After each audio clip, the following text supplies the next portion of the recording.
Good evening. Today is February the 6th, 2023, and I'm delighted that you're with us for this evening's Hamilton Report.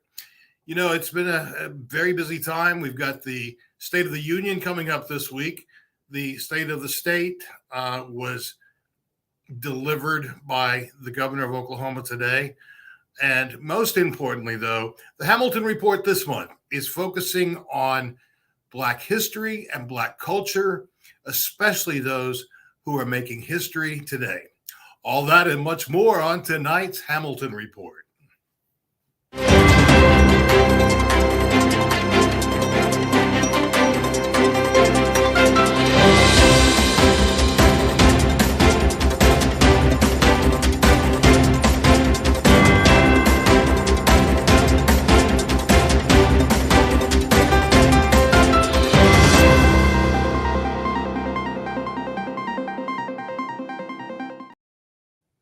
What a pleasure it is to be back with you. I missed you last week. We did not have our show because of weather conditions in Oklahoma City.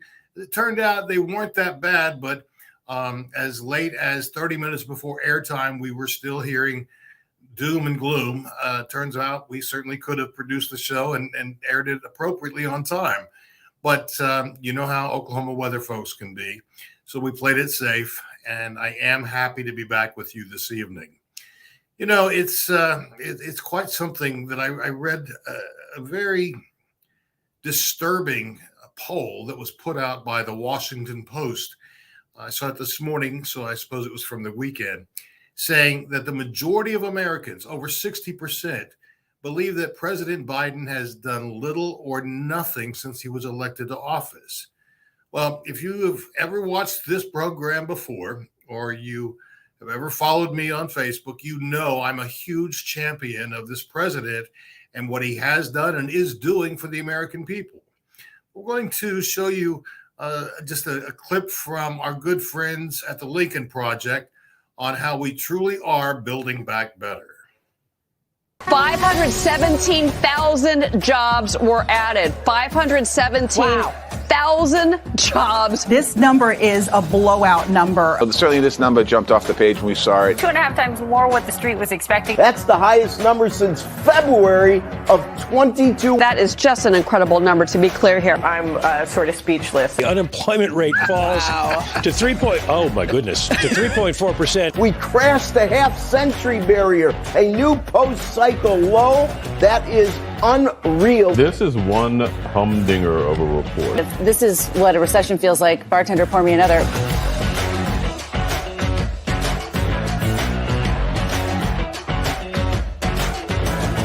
Put simply, I would argue the Biden economic plan is working.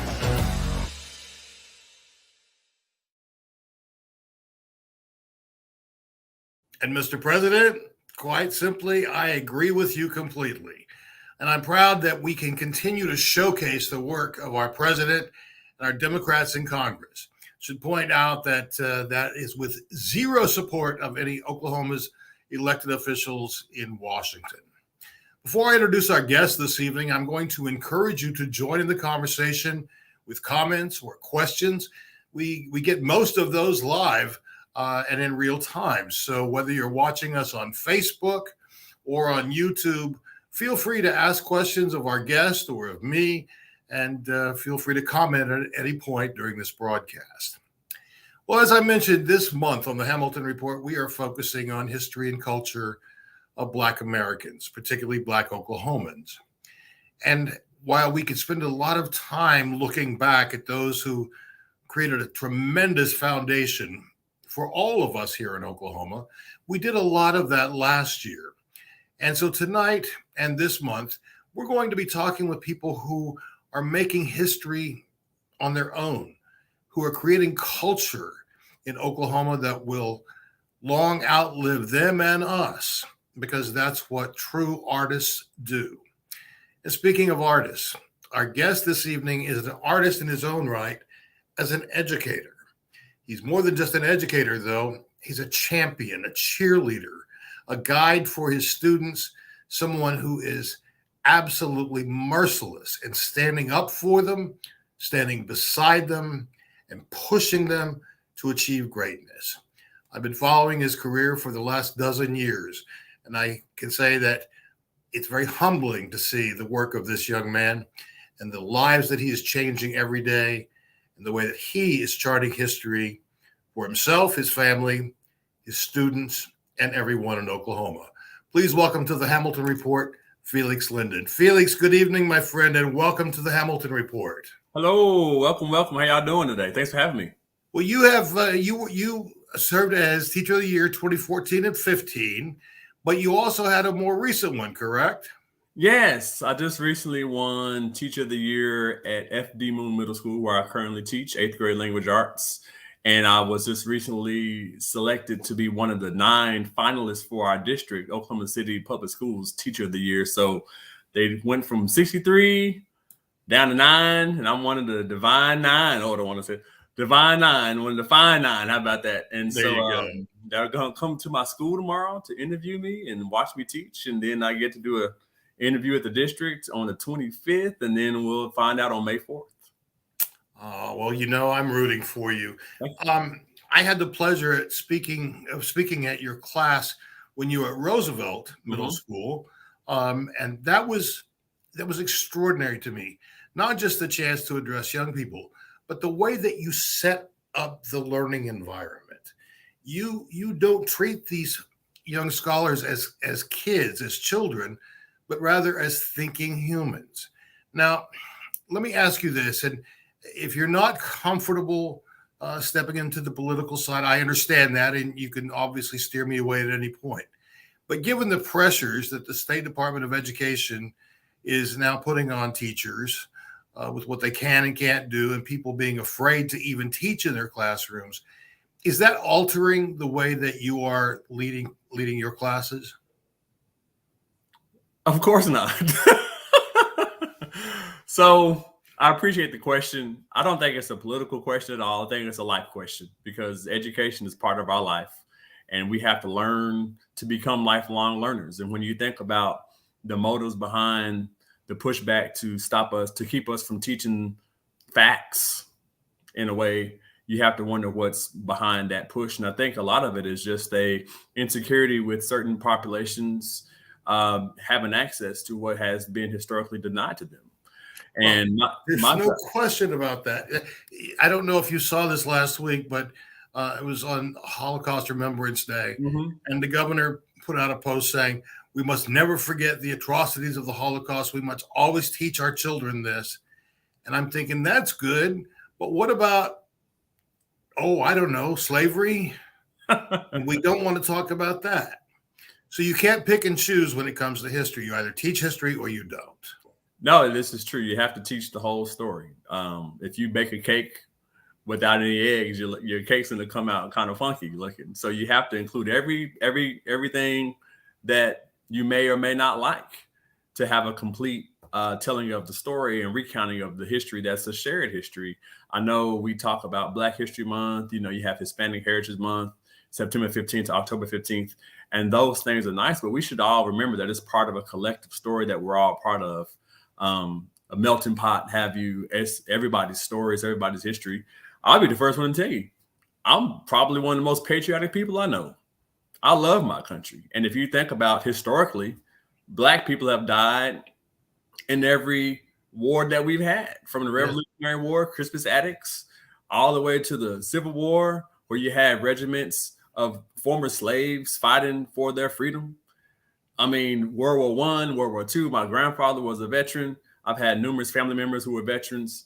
So nobody has understood the sacrifice like African Americans through before this country became even a country. And so without us even acknowledging that contribution, I don't know why that simple acknowledgement is so threatening to people. And if I could real quick, I was just going to say too, related to the law that's been passed about us preventing from trying to dissuade us from teaching about the real stuff. Martin Luther King said it perfectly clear. We have a moral obligation to break unjust laws. And I think any law that's designed to tell us not to teach the truth to kids is an unjust law. And I'll be more than happy to tell them that in my lesson plans when I'm teaching the truth. I applaud that so much. You're a dad. How many kids do you have? So I have 3 STDs, so sexually transmitted descendants, and so I have Cora, Mateo, and Trey. My oldest, Felix the third, who we call Trey, he is a sophomore at UCO, and then I have Mateo Zane Linden, who's a freshman at OCCC. Then I have Cora, who is my baby, and they'll graduate this year. Fingers crossed, knock on wood, all that. But then I also have 4 bonus babies through my wife, Megan. We just got married this past June. And so I have her 4. So I guess I'm like 7 times rich, whatever you want to call it. But 7 times rich. And I love that you phrase it that way, because Lord knows you don't get rich in your chosen profession. No, but I'm waiting on that tax refund. We'll see what that looks like now. So we can ask you, Felix, what was it that drew you into the classroom in the first place? I think what it is that we make a big deal to kids about you got to have a plan when you go to college. I think first thing, I went to college to become a journalist.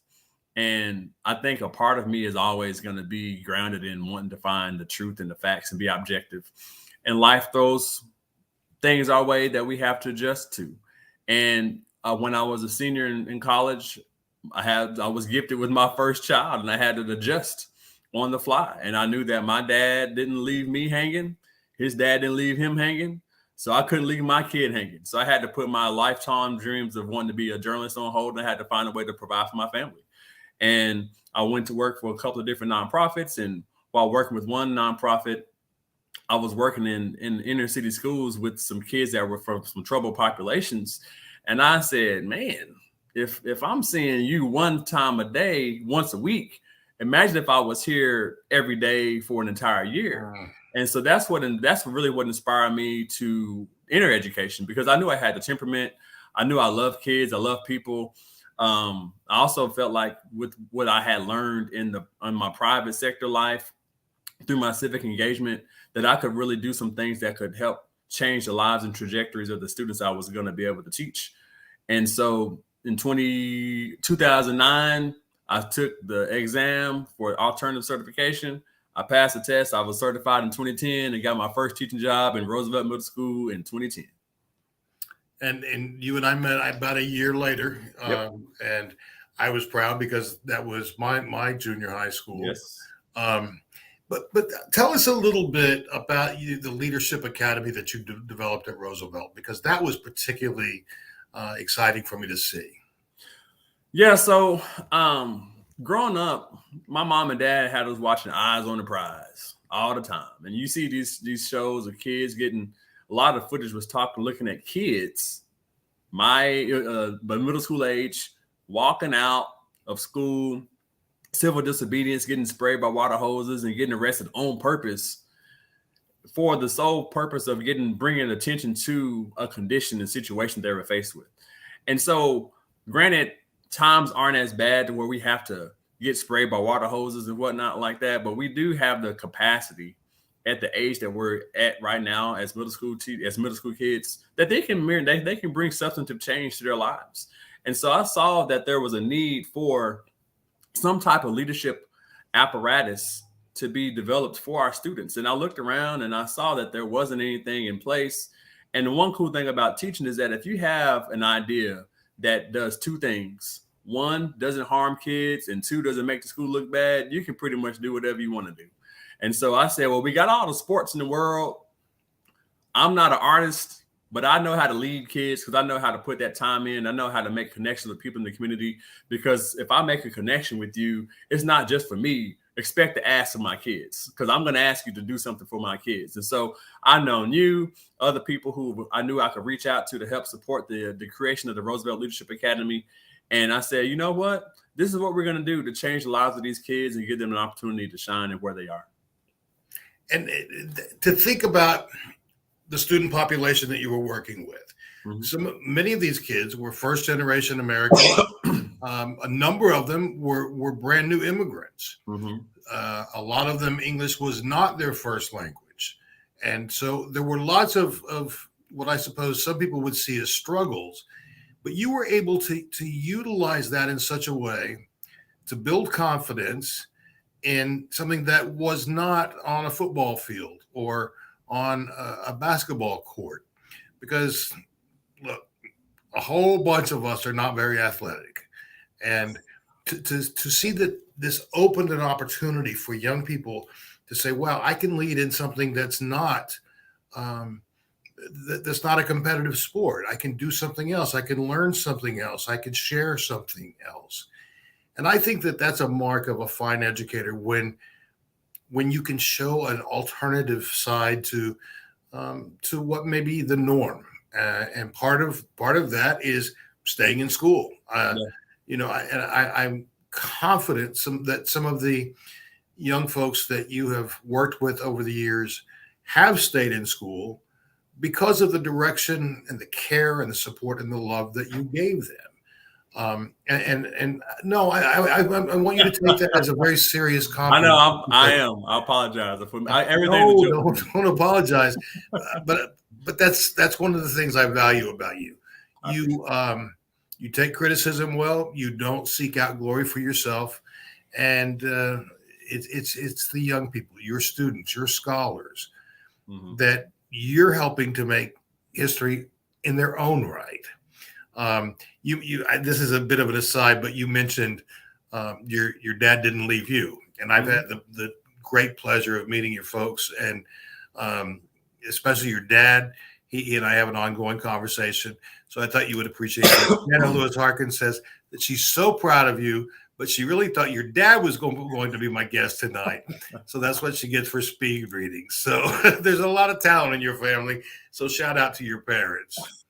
Hey, Dad. How y'all doing? I was going to say, too, real quick. I don't want to interrupt, but I was going to say in regards to just the fact that kids can be trusted, I think that's one thing that we have to understand.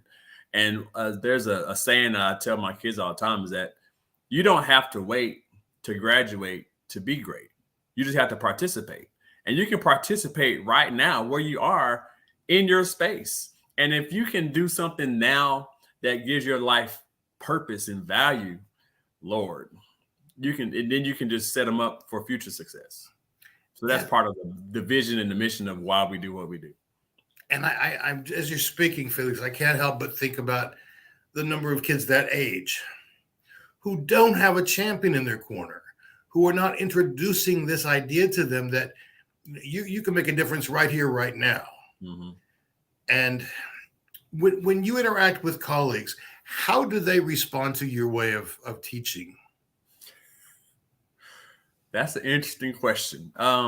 Well, the thing about teaching is that we kind of teach at the same time. So you don't really get a chance to observe so much. But it's when we have those meetings and I'm saying, hey, I have this idea. I have this really crazy idea I think would be really cool. And not only for me, but for you too. You know what I'm saying? Mm-hmm. I think when you are I have a really big passion for service, and I have a big passion for serving other people. That's my love language. That's what I like to do. That's how I like to receive love.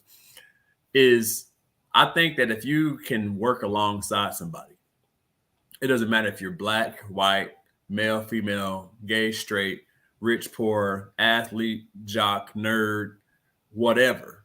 The minute you are on the ground with somebody else, working towards a shared goal, it eliminates everything that you put up about that person, and you truly get to see them for who they truly are.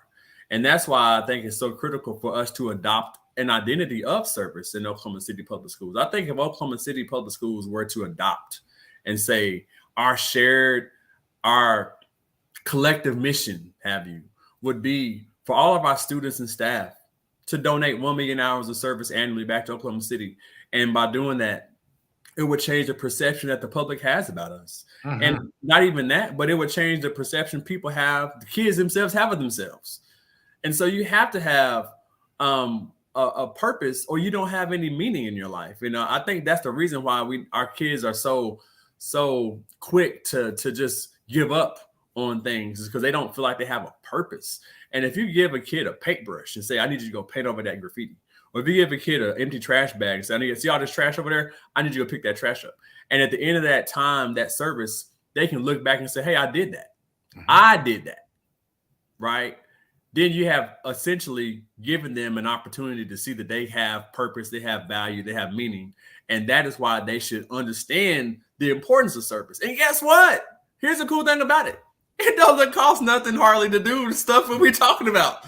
I got a Target sack right here. I go outside and pick up some trash right now for free. I go outside and help to offer up my neighbors to pick up their yard for free. And all this stuff it does, it just helps us to be collected again, because that's what's missing so much is this connection from a humanity standpoint. And it makes it harder for you to say no to somebody. It makes it hard for you to look at somebody as the other when the person you looked at as the other yesterday was helping you pick up trash the day before. So you can't lay back on prejudices and you can't lean into like, well, this is what I thought. No, what do you know? And that's what I'm trying to say. If we were to do that early on collectively and have a positive shared experience, oh my gosh, Scott. I have to say, Felix, listening to you, contrasting what you're saying with everyone in my office today was given the assignment of watching the State of the State. And not one of them was excited about that assignment. And I don't blame them, but we all watched and we all made our notes and we all commented. And it was I. And I'm contrasting that with what you're talking about. You're talking about others and building community and giving back and making purpose. Well, think about this. That's leadership. The Constitution, we the people, not I the person. We the people do better when it's about the people, not I the person. Think about this. What matters more, the individual slave owner or the people who were enslaved? We the people. Your individual tax bill doesn't matter more than the collective ability for people to have access to affordable health care. That's what I'm trying to say. We do better as a country when the focus is not on I, the person, but we, the people. And you can look at any program that's been enacted, and if that has been the underlying foundation of it, we, the people, it succeeds. And the people who want it to be about I have to find a way to dismantle it or discredit it. And that's where we, the people, have to do a better job of touting the success of these programs that we've all benefited from. Ken Martin, who is someone I truly admire very much. He is vice chair of the DNC. And last week I heard him speak probably 14 times. And every time he spoke, he was able to weave in a quote that his mentor taught him. And that is, when we all do better, we all do better. Mm-hmm. And that's what you're saying. All we have to do is just give a little more effort to be a little bit better by ourselves in helping other people. And then as that spreads, we all become better. Are you in touch with any of your former students? You know, when you teach 13 years and you teach middle school, like they're almost to high school. So I teach 7th, 8th grade. So 4 or 5 years later, I do start seeing kids graduate from high school. And, oh, come to my graduation, mister. Yeah, I'll come to your graduation. Now I've got kids that are graduating from college. I've got a few students who are working in the district as teachers. I mean, that's the crazy thing about full circle. You talk about full circle right there. I mean, I've got Giovanni Gallegos, Angie Salcedo, Adriana Javier. You've got students that are doing the thing, but then you've got kids out there that are just living their lives, living up, being positive contributors to society. And the fact that I had a part in that, like I try to give the analogy of an artist. A student is like a canvas. And when they come to you in whatever grade they come to you with something already on the canvas. And my job that year is just to not mess up the canvas and just add something to that work of art and pass it on to the next person down the line. And at the end of that, we can look at that through their years of education and say, look, we're making pieces of art. We're making them masterpieces. And I think that's where, and you think about this, art has no value.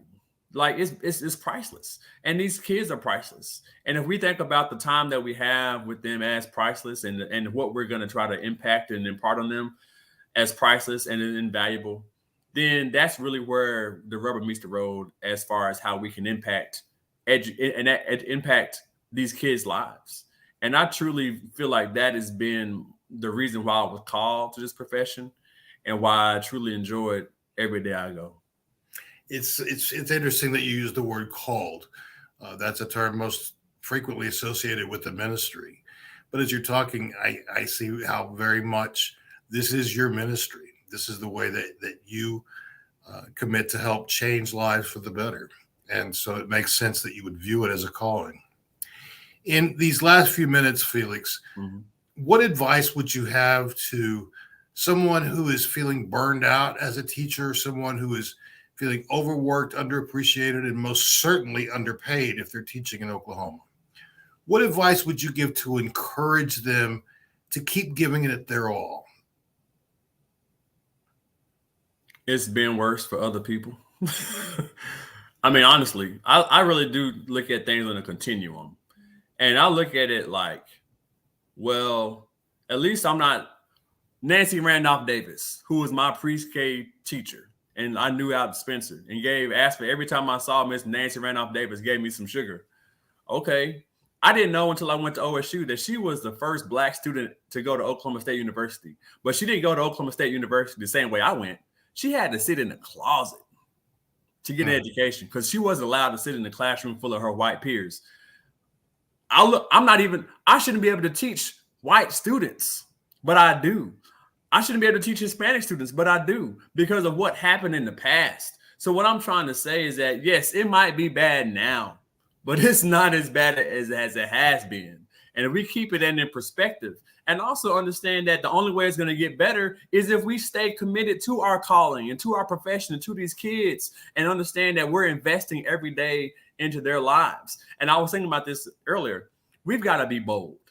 And bold means we got to think big. We got to think big and audacious. If we're thinking big, we're going to have O, which is, let me look at my notes. I was writing it down earlier. Original. Be original. And be original, because the things that we need in education are original ideas to help make sure these kids are getting moved and advanced ahead. And then if you are being big and bold, you're going to be life-changing with those things that you're doing, because the things that we do in the classroom, outside the classroom, interacting with the public, those are life-changing opportunities. And so if you're going to be big, original, and life-changing, then your ideas are going to be deserving. So we have to be bold. And we can't go and do the same thing every single day. We got to find a way to reinvent the wheel, but not build a new. Like you got to think outside the box, but not just think outside the box. Think outside of today, because tomorrow, if I'm alive today, I hope to be alive tomorrow. And I don't want to just go to work tomorrow and not move the needle. We've got to move the needle, move the thing ahead and forward, because I guarantee you, the same boldness we need to act with, it's the same boldness of people who want to enact these policies that take money out of public schools to go to private schools. That's bold, but it's bold on the other side of the aisle. And that's the kind of stuff that we're up against. So we have to look at it as a competition. I love a competition. I welcome competition, but let's compete on an even playing field at least. And that's what happens when we have vouchers and those types of schemes that are trying to get people to take their kids out of this environment, which is their community. They're moving kids out of their community to go get an education, but nobody wants to talk about where they're going to come back home to. Right. And that's the problem. And so as long as I'm going to teach at FD Moon, as long as I'm going to be affiliated with OKCPS, I'm going to always push the envelope that's going to be about the kids and about the community and about developing what we have here locally, because what we have here is enough if people get in and be a part of what we're trying to do. What an inspiration. And I'm so grateful that you were with us as our first guest in Black History Month, because what you've imparted is encouraging to me. It's exciting. And I take that challenge, not just that you offered for teachers, but I take it personally, to be bold and audacious and to be the best person I can be to help others. So I hope that you will continue to do what you're doing, that you will continue to find satisfaction in that. And I'm going to ask that you come back and join us real soon. Is that a promise? Only if I could bring one of my students. Even better. Even better. Go. So now this is a done deal. We got to make it happen now. And All maybe right. bring my dad too, because I'm sure my dad, I wish I could be on there. Well, let me tell you something about your dad. He doesn't know yet, but I'm going to invite him on because of his own career and his own accomplishments. And not just the great things he's done. Well, I'm proud of my dad. You know, there's a thing about, I love my mom. I'm proud of my dad. I love him and I love my mom. But I'm like my dad. He's a cool guy. He's a cool guy. And so I think I get a lot of my gumption from my dad. So a lot of your cool. I appreciate that. Felix, thanks for joining us. All continued best wishes, and I look forward to seeing you with at least one of your students back on the Hamilton Report real soon. Have a great evening. Thank you very much for the opportunity, Scott. I want to spend just a quick minute. We're a little overtime wise, but if you did not see the Oklahoma Democratic Party's response to the state of the state today, I encourage you to do that. Alicia Andrews, our chair, was quite solid in her response to the gibberish, this self-serving nonsense that the governor put out today. You can catch that on our YouTube page as well as our Facebook page. And if you are on YouTube, you may have to click on live videos to see those that were sent directly to YouTube Live. But however, you will find it. It's all there. And I hope that you will check that out and want to share it with your friends. And finally, the Grammys was last night. And what a night it was for so many talented artists. The Grammys is about records. And speaking of records, a great big shout out to Beyonce for winning now a total of 32 Grammys. That is a record. Ain't nobody come close to touching that.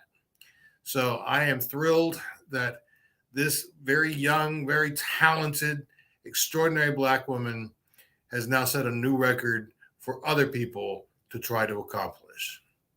Well, friends, we're way out of time, but I want to thank you again for being with us.